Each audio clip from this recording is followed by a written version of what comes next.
Morning. Morning? It is morning. We're in different time zones. Morning. So just before the chat, we were talking about how far you've come and why we decided to do the chats about growing pains. And I said something to you. You've said, go ahead and say it again. And it's like, I met you over a decade ago now. And you were a big whiny baby. You Just a were. little bit. Maybe I Yeah. should have put that as my subtitle for today under Heidi. Big whiny baby. Yeah. Former big Well, whiny and baby. we all have to go through that, right? Mhm. One of the most important keys to alleviating growing pains is to validate ourselves, Mm. to take a moment and reflect on our former self. And when I look back at who you were and who you are now, I have to say, you inspire me so much, Heidi. And it's also another reason, as one of the ways to alleviate growing pains, is to be honored by the company you keep. And I am surrounded by beautiful people like you. And I'm not capable of bullshit. I'm not capable of being inauthentic. It's like what you see is what you get. I just don't literally have the programming in me to sugarcoat or, kiss your butt or any of that stuff. It's just, it is what it is. Mhm. And you have come such a long way. When I reflect on you, if I'm having a difficult day, I'm like, if Heidi can do it, I can do it. And look how far she's come. And she's brought her family with her. Mm. Mhm. That I have. So, I'll own that one. Yeah. right. So validating ourselves, such a powerful, powerful key to Mhm. witness ourselves. And we're taught, don't get too big for your britches. Oh, you're full of yourself. Oh, you're so egotistical. No, we're speaking fact. It's raining, it's sunny, and Heidi has come a long way. End of story. This isn't about being full of yourself. This isn't about being, superficial or any of those labels that are attached to somebody who has the audacity to recognize the fruits of their labors. Mhm. So this is definitely something that we need to start to recognize on a regular basis. And I was dealing with a challenge the other day myself, inner dialogue. Inner dialogue is such a powerful tool for the Mhm. growing, right? The Mhm. inner dialogue, sometimes, some mornings it says to me, get up, get out of bed. You can't lay here all day long, because there are days that are like that, I had right? one a couple days ago. I will admit. Right. Okay. And that's okay. Mhm. So one of the most important things that we need to be doing on a consistent basis is developing that inner dialogue, right? That Mhm. says, you've got this. I got through my day the other day because I was like, good Lord, woman, look at what you've survived. Look at how far you've come. And you think you're going to have a challenge with this little itty bitty thing? Mhm. The growing pains that we experience are ultimately the symptoms of expansion, the symptoms of remembering. The growing pains are us shifting from who we used to be, taking notes, another good practice. We're Mhm. experiencing the symptoms of shedding our former self. The growing pains are releasing the old beliefs that we're indoctrinated into, believing that we're this when we're not, when we're actually that. The growing pains are absolutely essential. And if we can start to even just begin to normalize the growing pains instead of internalizing them and seeing them as a measure of our failure. Mhm. In fact, the more challenging the growing pains, the more powerful the expansion is going to be. So if it really, really, really hurts, it's worth it. Mhm. So Mhm. developing inner dialogue for the growing pains, right? And I know from working with you for many years now that you have developed more of an inner dialogue that supports you in the process, normalizing the growing pains, recognizing that it is a part of our evolution. It's like a snake shedding their skin, but we're shedding the false beliefs. We're shedding the lies that have said we're not worthy and we're not lovable and so on and so on and so on. And as we let go of those false beliefs, we go through this release process that can hurt. And Mhm. it's much like we were talking about doing cleanses, liver cleanses and parasite cleanses, and the shedding. And I was sharing with Heidi saying that at this point, I've just finished another cleanse. And if there's anything still alive in me, it gets to live. It can stay. If it's survived what I've just gone through, then it can stay. Yeah. But that doesn't that doesn't apply as we grow and expand. Mm-hmm. So would you like to share a little bit of what your daily practice has become? And again, excuse me, we want to remember perfectionism is mental illness. We Mm. cannot be perfect. Yeah. Perfectionism is mental illness. And if we're looking to be perfect every day, perfect in our practice, perfect in our application, then we are denying our humanity. Mm. Yeah, that's We're one I'm denying. still working through, that perfectionism one. That's a big growing pain layer to shed for sure. Okay, so what does your daily practice look like right now? Or what are some of the tools? Because we vary the Yeah. tools depending on the day. Some days I don't need to have that inner voice say, get up. Some days I jump out of bed and I'm excited to get up and get going. So we Yeah. don't use the same tools every day. Mm-hmm. What are some of your tools? I really like your first thing in the morning when you wake up, you connect, and then at night in bed, you reflect. So I use that a lot. So I just take a moment when I first wake up to connect to my higher self, source, the universe. Bookending, And remembering yeah, who you are. Yeah, yeah, very exactly. powerful one. Yeah. Intentional, setting your intention. Mm-hmm. And then reflect at the end of the day. And what's Responsibility and changed, accountability. yeah, and what's changed there for me is it's now with a more loving tone for sure. So, Okay. oh, okay, maybe could have handled that a little differently today, but not as hard on myself as I typically have been on my journey. So I try to do those every day. As you say, I don't remember them every day, but most days now that's a pretty good habit. And wake up, and I often put on some good kind of 432 hertz music to also try to set the tone. Love list as early in the day as possible to get my vibe up as well.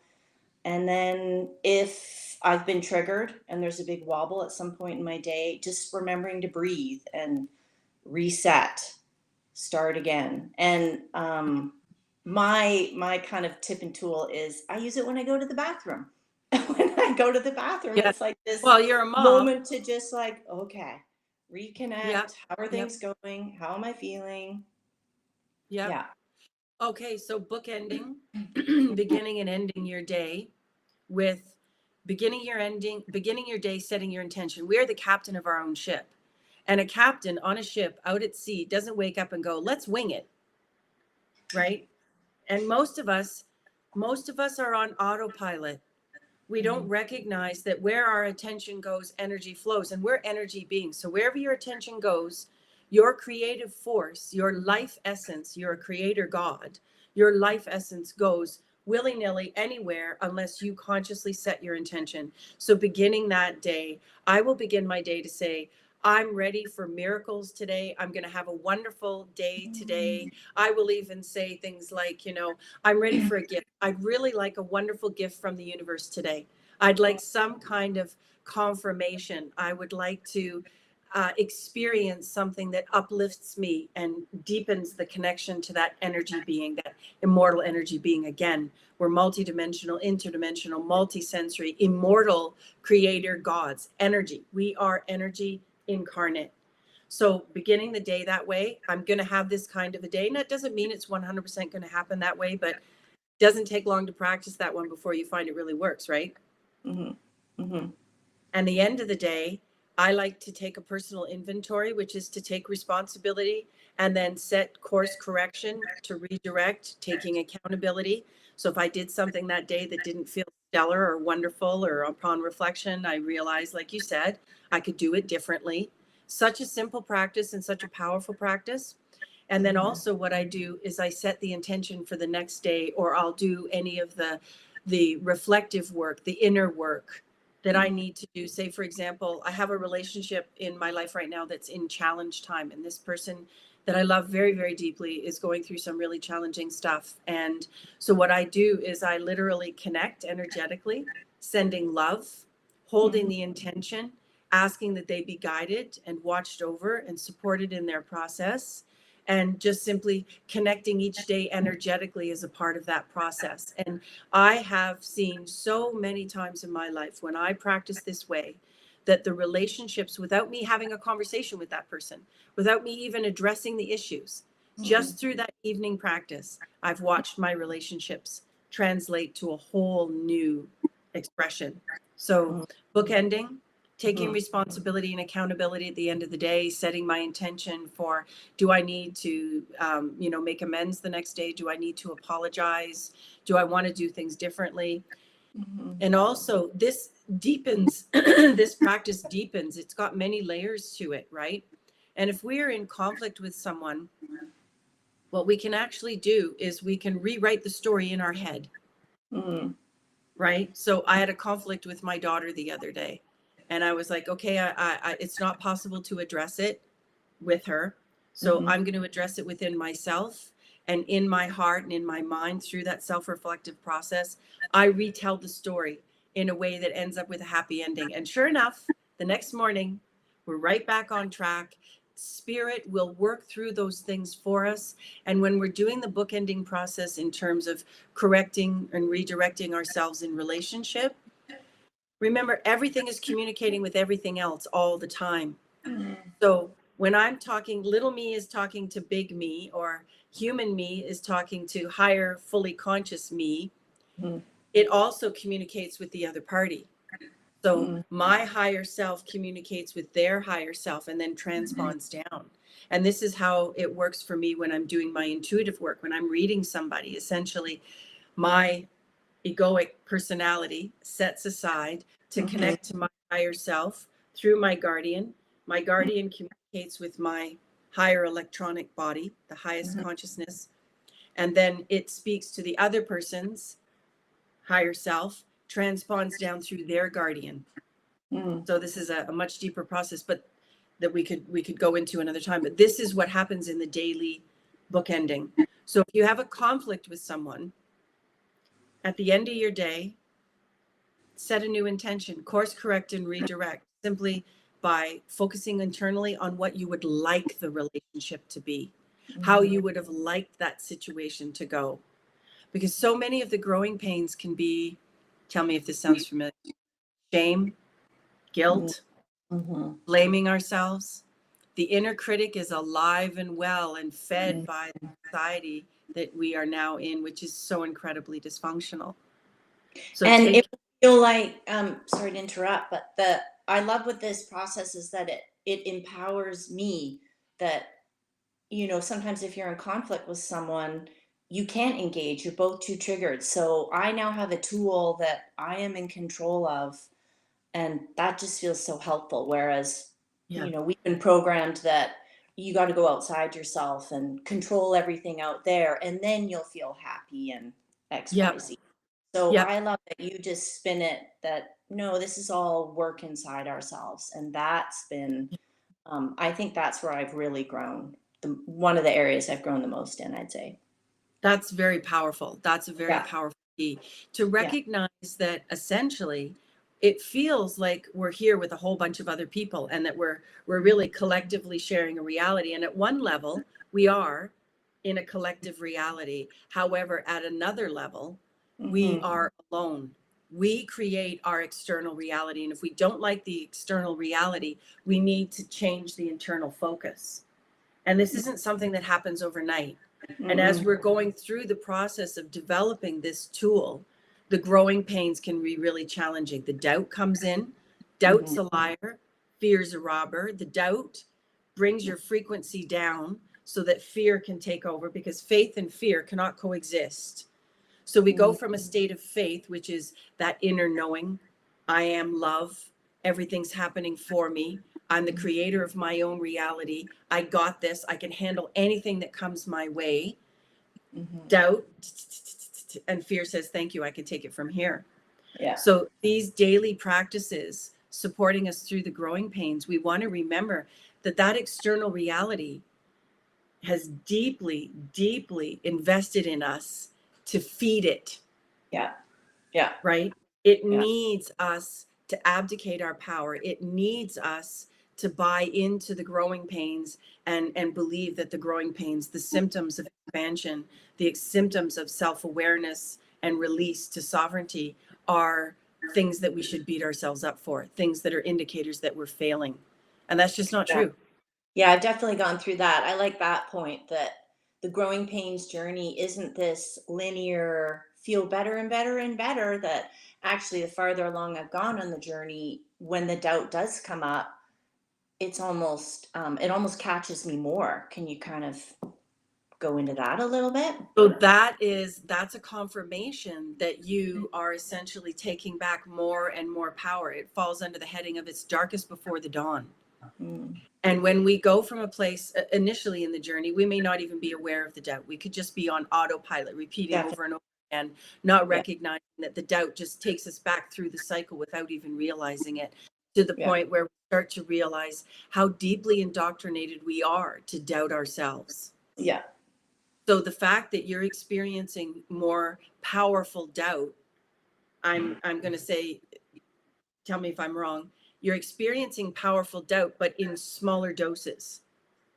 So it doesn't have the same control over you. You're recognizing the doubt. Yeah, I'm conscious of the doubt now, whereas before, like you said, I wasn't conscious of it constantly pulling me under. Now I'm conscious Yeah. of it. And so it feels really intolerable because I'm aware. Yes. Okay. That is a symptom, a growing pain.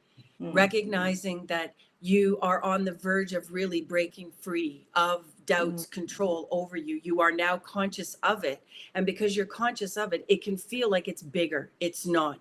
It's just that you're actually conscious of it and recognizing in so many ways how it's controlled you and powered you and Yeah. manipulated you. And this is why I say, are you honored by the company you keep? And that includes, what you feed your brain. It's so important to recognize that we must learn to control our thoughts. Thoughts are things. Thoughts do not have any life until we give it to them through our focus. And what we resist will persist. So if we're in denial of the doubt will continue to rule us. When we start to become aware of the doubt, we start to recognize that it can be all pervading. And from that perspective, it seems like, wow, I'm drowning in doubt. It's like, no, you actually were already drowning in doubt. And now you're starting to see it. And as a result of your ability to consciously recognize it, you have the power now to consciously control it and recognize doubt doesn't serve me. Rational doubt, yes. I'm standing on the edge of a cliff and, I'm thinking maybe I don't have a parachute. I shouldn't jump. That's rational doubt. However, irrational doubt rules most people every day, all day long. And the growing pains are the symptoms we experience as we start to shed the doubt. We start to shed the doubtful thoughts. We start to shed the doubtful relationships, the people who aren't ready to awaken, to step into their sovereignty. Those people will try to pull us back under, right? And if you are not achieving the desired outcome that you wish, if you're not achieving your desire, which is first chakra, my intention, my desire, is it possible in this reality? Okay, well, Lynette wants a unicorn horn. That's not actually possible. So go back to my desire, which is, okay, well, I can't actually grow a unicorn horn, but maybe I can go to a party store and get one on to stick on. Is that possible? Yes. Second chakra, is what I desire possible? And most of us are rational, and what we desire is actually possible. So, the next step is, do I really love it? And if we really, really love what we desire, we can begin to pull it through once we recognize the doubts and the resistance that we've been programmed and indoctrinated to buy into, to put our attention upon unconsciously, that blocks us from receiving what we love. So the growing pains are letting go and shedding of the layers of who and what we're not, letting go and shedding of the lies, the thoughts and the belief systems. And a belief system is a lie that you just keep thinking. Yeah. Yeah. And you've gone through that. You've shed, I know I've worked with you, as you've shed many false belief systems about yourself. And the shedding is painful. Yeah, it is. And now the doubt can creep in. Like I'll still have the comparing to how most people are doing out in the world, that this journey of growing, how come it can seem like it's getting harder for me when I look around at other people and they're all doing great? Yeah, we talked about this yesterday. So Yeah. that's a load of hooey.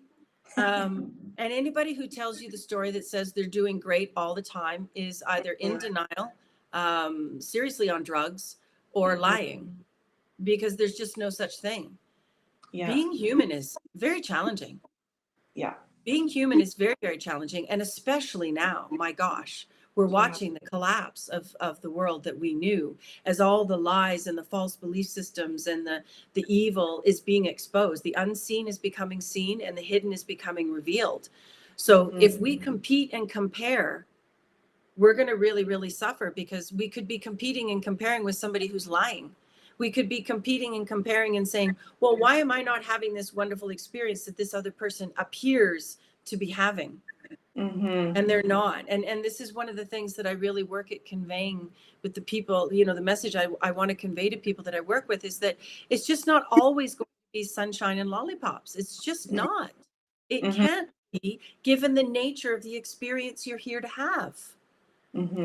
It does get better, though, with practicing the tools. It does get better when we recognize there are growing pains. And one of the things that I see as I look at mainstream social media, so on and so forth, is this idea that it's always sunshine and lollipops.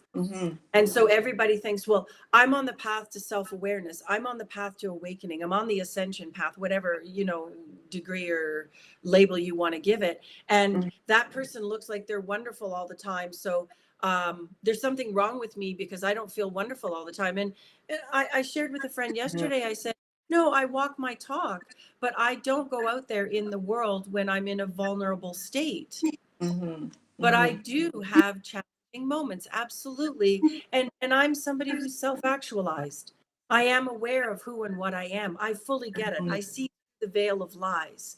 I have full conscious connection with my higher self. I have heightened intuitive sensitivities, which are very rare at this time.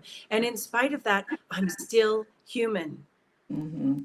We still have to walk the talk. We still have to practice the tools. So we're going to experience prolonged growing pains if we buy into competing and comparing, and it's got to go. And that comes back to mental control, catching ourselves competing and comparing. Competing and comparing keeps us outside of ourselves. It causes us to forget that we are each a completely unique work of art. There's no two alike. Picasso and Monet paint completely differently, and both are celebrated for their unique expression. And we need to start to embody this more, recognizing competing and comparing is one of the ways that the matrix controls us. And it will exaggerate the growing pains. I don't care what anybody out there is doing. I really don't care. I'm concerned about what I'm doing. How do I feel? I'm the captain of my own ship. I'm the master of my own soul. My experience is a direct reflection of my internal level of consciousness. And if I'm suffering, if I'm competing and comparing, if I'm not practicing the tools of loving self-care, taking care of my body, am I honored by the company I keep, what I eat, and where I sleep? Well, then I'm going to suffer. It's guaranteed. Guaranteed. So the growing pains become worse, and it increases the doubt. This person is presenting a false mask to the world that says, my world is wonderful. My world is perfect. Well, that's a big fat lie. And it tends to be somebody who is really actually in agony and puts on a face to go out in the public. And I mean, some people put on so many layers of face. I think that if they smile, they might crack, but they put on so many layers that we don't actually ever see the true self. Yeah, that some polarity, I guess, between the doing the inner world work, and yet we're in this time of social media where everything looks roses and wonderful. So that feeds into that comparing, which I like that piece. I hadn't thought of that. That increases the growing pains. So I definitely loop in that. Absolutely. And we've got to remember that we're indoctrinated to do this. And you'll see on social media, okay, you'll see most people are They're using filters. They aren't presenting themselves as they really are. They're caked in makeup. They're using filters. They're using props. You'll catch them in the brief 5 minutes that they had that day where they really felt good, and that's what they're projecting out to the world. And it's fake. It's fake. Most of it's fake. You'll see that one of the things that I find really funny about social media is that so many people believe that we actually care about what's going on in your world. Not that we don't care, not that we don't have compassion, but I really don't care how you're feeling in microbytes all day long. I Yeah. don't need to know about how your relationship is going. I don't need to know that you hate this person or that you love this person. It's none of my business. And what it does is it just serves to distract us, to pull us out of ourselves, to focus on the other person who we may not even know. This speaks to idolatry, right? So let's look at people who are looking for fame, followers, and fortune. Those are people that are living in such a plastic and fake world that they're literally living in the state of perpetual growing pain, because we will cycle through the growing pains over and over and over again until we learn the lesson and move forward.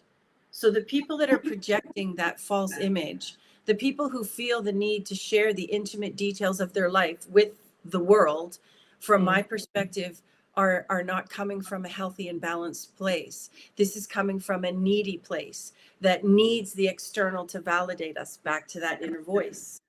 We need that external world to approve of us. We need you to believe that our world is all sunshine and lollipops, when in actuality it's not. So the vast majority of the time, and of course there's no absolutes, but I would say that the vast majority of the people that you feel you need to compete and compare yourself with, that look like their world's so wonderful, they're not. It's Yeah. not. Yeah, and it definitely is all that. And it's the piece that I'll see people who are not on this journey of awakening. Um, Things seem easier for them. Why is that? Well, I don't really believe that things are easier for them necessarily. I think that Mhm. the vast majority of humans, and I'm going to be really, really, really, really generous and say at least 50% of the humans on the planet are what we call non-playing characters. Oh, okay. Okay, they're just basically on autopilot. They just do what they're told. They do that next thing. They press the next button that gives them the next prompt. They're not actually consciously engaged. The awakening process at many different junctures is messy and painful. Mm-hmm. But the payback, what you get in return is Mm-hmm. that you become a self-actualized sovereign being who creates their own reality, as Mm-hmm. opposed to the ones who look like life is just all lovely, ha ha ha, but they're living at the surface. There's no depth. There's no authenticity. There's no true, heartfelt, soul engaging connection. And that's the Yeah. vast majority of people. Yeah, that's helpful. I mean, I can, someone looking in on my life, maybe it isn't successful, but I feel like I have this deep, authentic, strong foundation now from doing this work that was not there before at all. So before, Can you maybe my say that life again? looked better. No, no, no. Say that again, please. I have this deep felt. Authentic foundation. Yes. Yeah. Now, I know your whole family. I Mm-hmm. know your whole family. I've been in your home. I've known you for many years. Okay. Mm-hmm. I feel and I witness a beautiful family, authentic, loving, present for one another, dealing with your challenges together. Everyone in your family is consciously engaged and living their lives openly and honestly. Now, Mm-hmm. authenticity, for me, authenticity is gorgeously attractive. I really find authenticity, I'm just so drawn to it. Me too. It feeds us. We are the truth. Mm-hmm. We are love, and the love is truth, and the truth is love. What is love? Unconditional acceptance and unconditional appreciation. I don't need you to be different for me to show up for you, to support you, to love you. I can accept you and appreciate you and your messy experience right now. I'm not going anywhere. Mm-hmm. The truth is, we are the truth. The subjective perspective that we're programmed to believe is truth is not truth. That's subjective perspective. The truth is who and what we are, back to love. So there's a couple of chats on YouTube here on this channel. What is love and what is the truth, really? And it's important to have a look at those because we're programmed to believe that the truth is subjective perspective. So my truth is the truth. Not correct. Truth is paradox. What it looks like at one level is not what it looks like at another level. And what is love? So you have a family unit. You and your husband, Dean, have created a family unit that has created two beautiful sons. You really have, Heidi. And you guys, sometimes it's messy, it's real. Sometimes we're crying, sometimes we're shouting, sometimes we're loving. It depends on what it is that life is offering you that day. But you guys are showing up authentically. And that is beautiful to witness. A family that unconditionally accepts and unconditionally appreciates each other. And now you've got two sons that are going to model that and go forward and become a solution for the planet's dysfunction. So from my perspective, messy is beautiful because messy is authentic. I really appreciate it. Yeah, thank you. Can you receive that? That's one of the challenges, right? Yeah, it is. It's real. And again, you know, looking at the different things, when we're feeling less than wonderful, when we're feeling some of the growing pains, the inner dialogue is so important to hold yourself in high esteem, to love yourself, to appreciate yourself. I love myself. I love my body.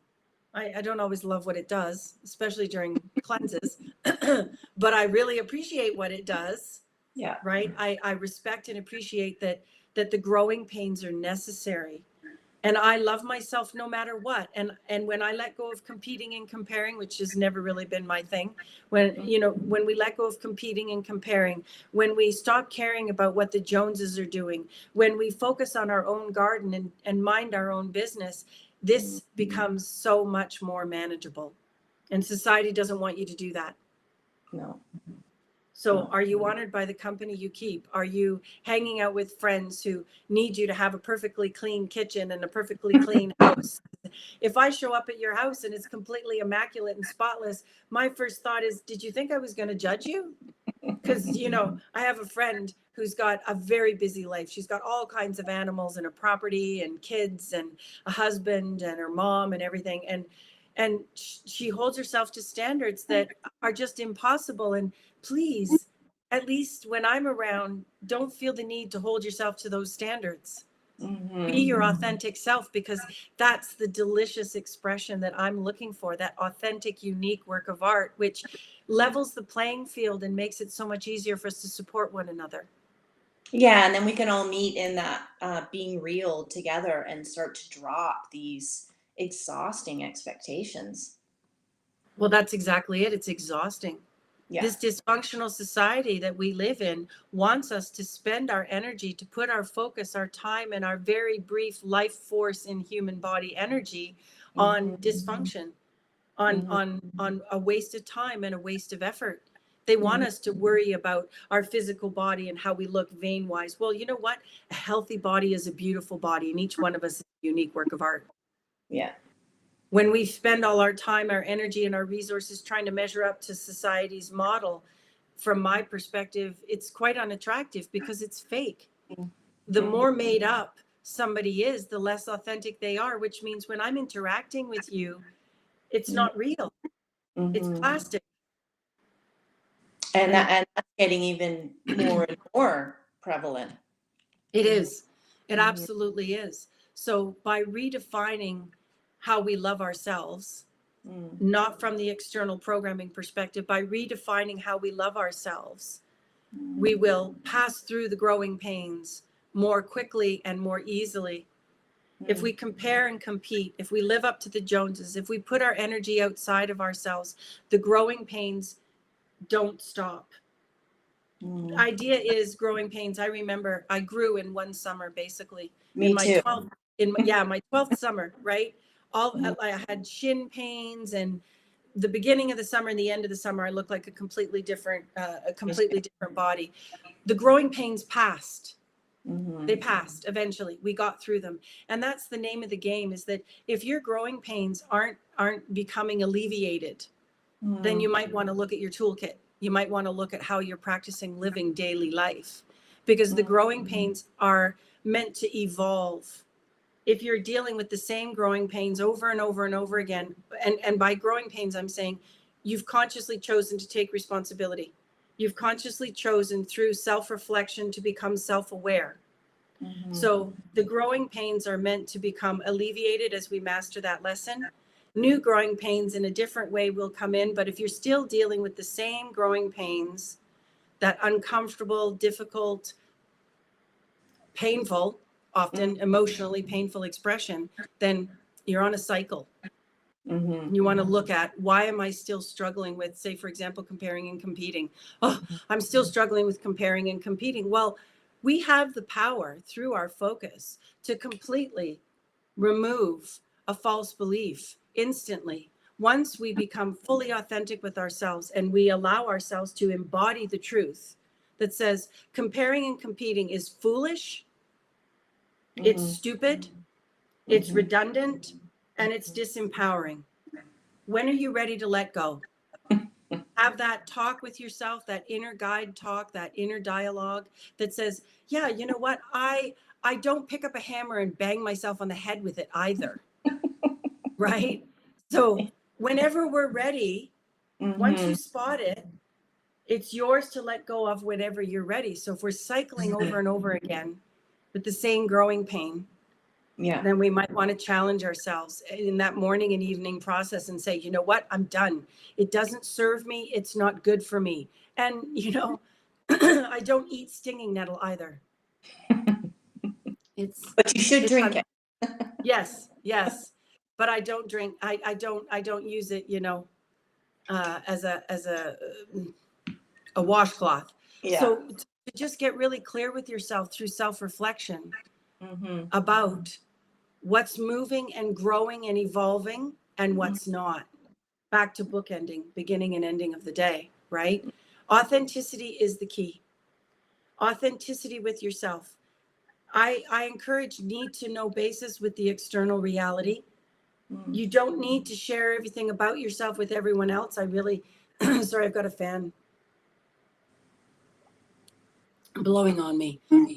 So when we overshare, when we try to compete and compare, when we try to present an image of ourselves for that external approval, we're actually disempowering ourselves. And I really encourage, as one of the tools to alleviate the growing pains, is a need to know basis. Because when somebody has information about you, they have power. Everything is communicating with everything else. So let's say you share something with a friend who deeply buys into competing and comparing and hides it. Okay. And you share a growth, a success, an expansion of your own with them. They can actually sabotage energetically through focusing on you with hurtful, hateful, and doubtful thoughts. So need to know basis only. I really, really think that's a very important tool to practice, recognizing that you disempower yourself. You put a leak in your boat when you share information with someone who doesn't have your best interests at heart. Yeah, that's been a big one working with you, is getting boundaries, because I overshared thinking that was how I was going to connect, that was me being honest, that I had to say everything. And that's been a huge growth in myself, that quite proud of myself on that one. Definitely. That's a major tool to develop boundaries, right? And our boundaries are based on our values. And I value me. I value my safety.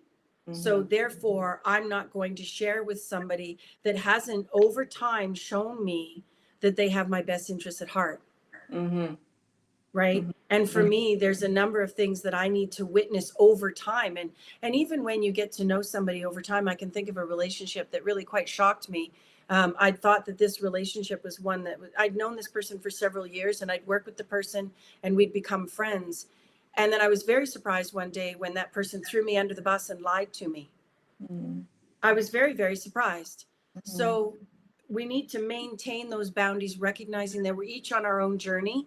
And Mhm. sometimes, you know, that person, it might be time for them to move out of your experience. So to stay vigilant and Mm. tuning in on a consistent basis, and that authenticity feeds that connection. And if that person feels that they're no longer able to be authentic with you, well, then you're essentially no longer safe because you don't know what you're dealing with, Mhm.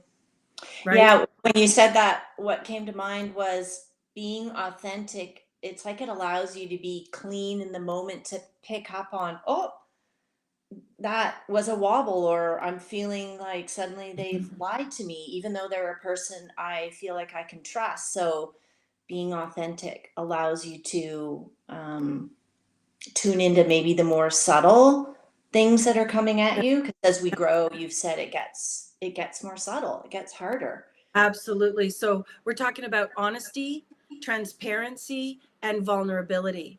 So there are people that will be what I call cash register honest. If you ask them a question, they'll give you an honest answer. Mm-hmm. Okay. And a lot of people aren't even that. Most people aren't even that, right? Because they're living in this illusion that if I'm honest with you about who I really am or what I'm experiencing, I won't get your approval or your adoration, or, you know, you won't be my fan and follow me and, you know, feed me money. So Mm-hmm. there's the first, honesty. And honesty is rare. And in my experience, honesty is a need to know basis. For example, if somebody says to me, "What's your honest opinion of me?" It's like, well, my opinion of you is none of your business.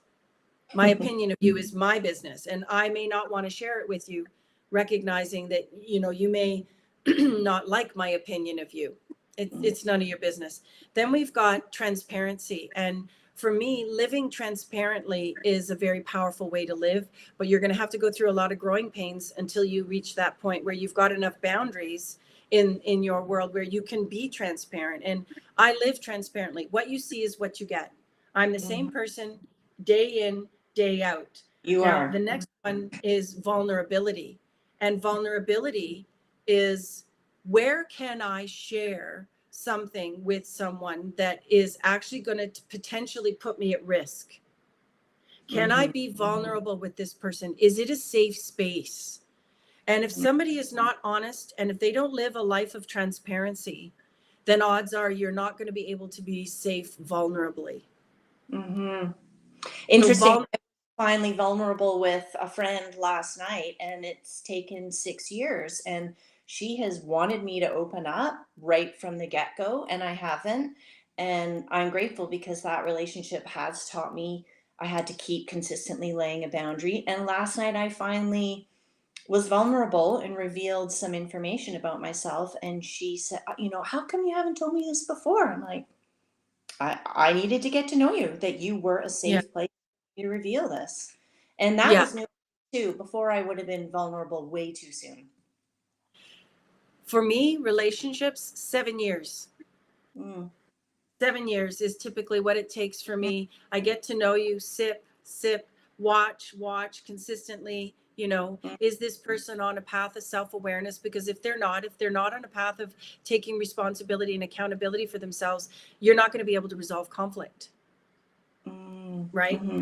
Mm-hmm. So I want to watch not just what it looks like in the honeymoon period. And that just, honeymoon period doesn't just happen in romantic relationships.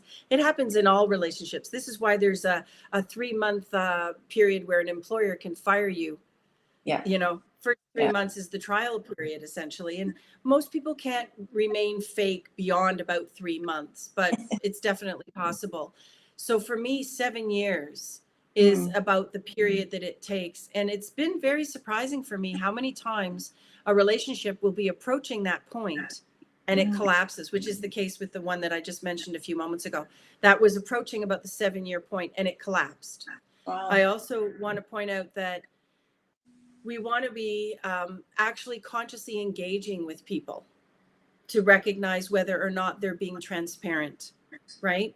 We want to be consciously engaging. So long distance relationships, from my perspective, don't work because Mm. you're always going to see that best side of them. They're not going to pick up the phone unless they're in the right mood. And when you do visit, it's going to be for short periods of time. And it's very, very easy to be fake for short periods of time. So I want to witness somebody in and out, day in and day out, in and out of the trenches. Right. And this is where like our relationship has developed over time. And you know me consistently over time as someone who's going to show up in the same way again and again and again and again. And I don't do this for other people. I do this for me. I do this for me. I show up authentically with transparency wherever it's safe to do so. So I'm not going to be vulnerable. I'm not going to, go out to the mall and reveal my underbelly. And I'm certainly not going to project it out on social media. Right. So these are very important tools for growing pains. Before we go, time flies so quickly, and I really appreciate this conversation, and I hope that others that are tuning in appreciate it as well. There's some really powerful stuff here to recognize authenticity being such a powerful antidote to the growing pains, because the truth is we are multidimensional, interdimensional, multisensory, immortal creator gods. We are energy beings. We create our reality based on where we put our focus. Where we put our focus is going to be based on our belief systems. It's going to be based on the thoughts that we hold, the community that we live in, how we've been indoctrinated, programmed, brainwashed, socially conditioned. The name of the game is to remember that you are love, that we are love, that our true way of communicating is through compassion. And the growing pains are what we need to experience as we shed the lies, as we shed the false beliefs, as we shed the social conditioning and programming, the indoctrination and the brainwashing. So growing pains are necessary. Growing pains are essential. And if somebody isn't experiencing growing pains, then I don't believe for a minute that they're actually on the path to self-awareness. There's no escaping it. So is there anything else that you'd like to share right now with anybody who might be experiencing some of the things that you've experienced on your journey? I think what you just finished on there, that the growing pains are actually confirmation that you're doing the real work and it's working. And it's easy to have the contrary view that, oh, what am I doing wrong? Because this is hard and it's not getting easier, maybe at the pace that I thought it would get easier. So the growing pains are, you're right on cue. Yeah. So and JoJo, stick with it and keep breathing and drink lots of water. absolutely. Stay hydrated. So And laugh a lot. I love that so oh much my gosh, about you, right? is the Such laugh. an antidote for growing pains. We've got to laugh. We really have to laugh. Humans are hilarious. We are just such funny creatures, right? Absolutely. So we'll be back next week. And next week, let's talk about JoJobs and blowjobs. Okay. Tools for alleviating growing pains. So thank you so much, Heidi. I really appreciate your time. And I appreciate how much you've inspired me as you've walked the talk. I really do. I really do. Thank you. Thank you. Okay. Are we honored by the company we keep? Yes. Yes. Very. Yeah. Have a great day. Cheers, Okay. love. You too. Bye.